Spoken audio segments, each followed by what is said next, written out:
বাংলাদেশি ভাষা বলে কোনো ভাষা নেই। বাংলা ভাষা রবীন্দ্রনাথের ভাষা। তোমরা বাংলা ভাষাটা কতটা জানো? আমরা বাঙালিরা যতটা জানি তার চেয়ে তো বেশি তোমরা জানো না। আমরা পূর্ববঙ্গ থেকে আগত, আমরা বাঙাল ভাষা কথা বলি।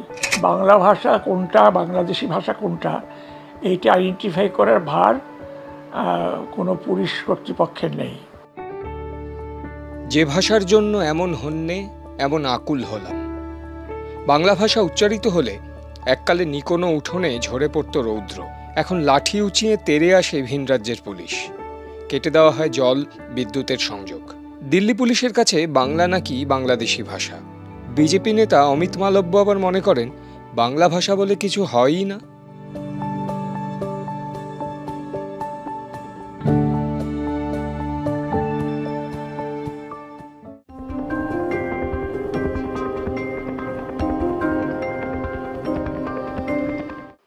এগুলোকে আমরা বলি খঞ্জ অজুহাত।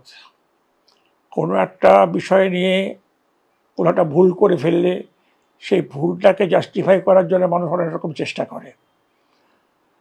ভাষার ব্যাপারটাই হচ্ছে, ভাষা সবসময় ডিফারেন্ট হয়। রাজধানীর ভাষা একরকম, রাজ্যের ভাষা আরেক রকম, জেলায় জেলায় ভাষা পরিবর্তিত হয়ে যায়, সময়ে সময়ে ভাষা পরিবর্তিত হয়ে যায়। সুতরাং বাংলা ভাষা তো নানা রকম হবেই।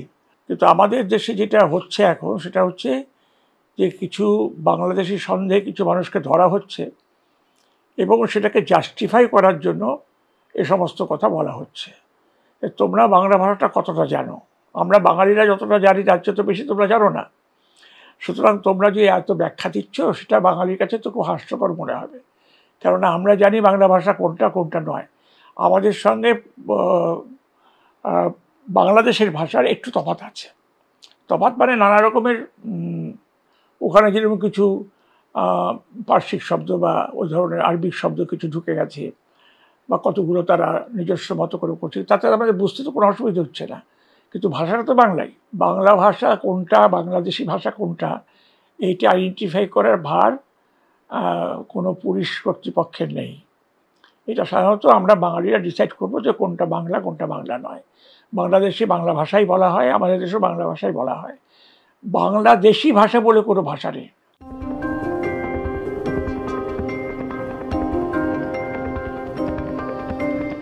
বাংলাদেশ থেকে অনুপ্রবেশ ঘটছে, বিশেষ সন্দেহ নেই, অনুপ্রবেশ ঘটে। কেননা বাংলাদেশের অর্থনৈতিক অবস্থা তত ভালো নয়, সেই জন্য অনেকে চলে আসে, এখানে এসে রুজি রোজগার করার চেষ্টা করে। তো তাদের খুঁজে বের করে ফেরত পাঠানোর কথা। তো তারা দিল্লি, বম্বে এইসব জায়গাতেও হয়তো গেছে, হয়তো কেন নিশ্চয়ই গেছে। তো তাদের খুঁজে বের করতে গিয়ে আমাদের যারা পরিযায়ী শ্রমিক, যারা মানে মানে সুস্পষ্টভাবেই যারা বাঙালি এবং পশ্চিমবঙ্গের বাসিন্দা, তাদের ধরে বেঁধে জেলে পোড়া, তাদের উপরে নানা রকমের নিয়মকানুন চাপানো, তাদের পুশব্যাক করা, এগুলো কেন হবে? এগুলো তো হওয়ার কথা নয়। তার কাছে যদি বৈধ কাগজপত্র থাকে তাহলে তো অসুবিধা কিছু নেই। তোমরা তাদেরও ধরছো কেন? এইটা আমার প্রশ্ন।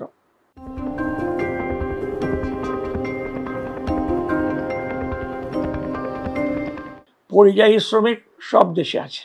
আমাদের পশ্চিমবঙ্গের বাইরের অনেক পরিযায়ী শ্রমিক আসে, কোনো রকম গণ্ডগোল তো হয় না। এখানে আমাদের পশ্চিমবঙ্গে আমি জানি যে বিহার থেকে, উড়িষ্যা থেকে, বিভিন্ন জায়গা থেকে বহু মানুষ সেখানে পাকাপাকি হয়ে বসবাস করছে, রুজি রোজগার করছে, সবই করছে। সেখানে আমরা তাদের কোনো রকম আলাদা করে ভাষাভাষী বলে চিহ্নিত করি না।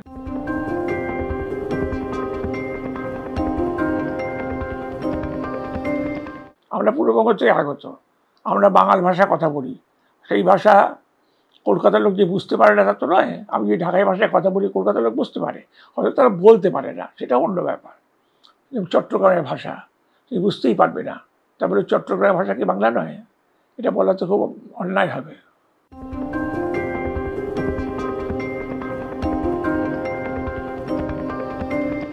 বাংলা ভাষার তো কোনো দুর্বলতা নেই।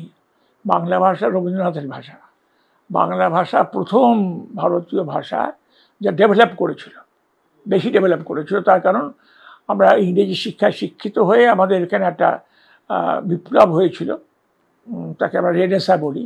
সেই রেনেসার ফলে বাংলা ভাষা খুব দ্রুত অগ্রগমন করেছিল একটা সময়। আর এই ভাষায় সবচেয়ে বড় সাহিত্যিক যারা, বঙ্কিমচন্দ্র থেকে শুরু করে রবীন্দ্রনাথ, কে নয়, বিদ্যাসাগর, তার পরবর্তীকালের কথা বললাম না, অনেকে এসছে যারা ভাষাটাকে তৈরি করেছেন। তো এই ভাষাটা তৈরি হয়েছে কিছু মহামানবের হাত ধরে। এই ভাষা একটি অগ্রগণ্য ভাষা ভারতের। সুতরাং এটাকে যদি মানুষ অপমান করে বা এটাকে যদি তুচ্ছ তাচ্ছিল্য করে, তবে সে তার নিজের হেরিটেজকে তুচ্ছ তাচ্ছিল্য করছে।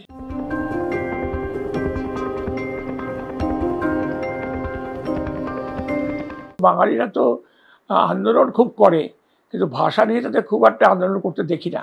নইলে অনেক দিন আগে আমি সুনীল আমরা কয়েকজন মিলে এই সাইনবোর্ড বাংলা ভাষা যোগ করার কথা একটা বলেছিলাম এবং আন্দোলন করাও হয়েছিল, কিন্তু সেটা ফলবতী হয়নি। এখানে এখনও তোমার প্রাথমিক স্তরে বা মাধ্যমিক স্তরে বাংলা ভাষাকে আবশ্যিক করা যায়নি স্কুল পাঠ্য হিসেবে। সুতরাং এগুলো আমাদের দুর্বলতা, এগুলো আইন করে করা উচিত বলে আমার মনে হয়। কারণ আমরা যে দেশে বাস করি, যে প্রদেশে বাস করি, সেই ভাষাকে একটা সম্মানজনক অবস্থান দিতে চাই। এখানে আমি পড়াশোনা করবো কিন্তু বাংলা শিখবো, তো হয় না। বা মহারাষ্ট্রে গেলে তো হবে না, ওখানে তো মারাঠি শিখতে হবে। বা তামিলনাড়ুতে গেলেও হয়তো আমি জানি না সেখানে কী আছে, তামিল শিখতে হয়। সুতরাং এখানে এটা হয় না বলে যে পার পেয়ে যাবে সেটা ঠিক নয়, এটা হওয়া উচিত যে বাধ্যতামূলক বাংলা শিখতে হবে। বাংলা ভাষার অবমাননায় প্রতিবাদ জানিয়েছেন বাংলার মুখ্যমন্ত্রী মমতা বন্দ্যোপাধ্যায়। তবে শুধু প্রশাসনিক স্তরেই নয়, সাধারণ বাংলাভাষী মানুষও ব্যথিত, অপমানিত এবং ক্ষুব্ধ। বাংলাদেশি চিহ্নিত করতে গিয়ে তবে কি আত্মঘাতী গোল করে ফেলল দিল্লি পুলিশ আর বিজেপি?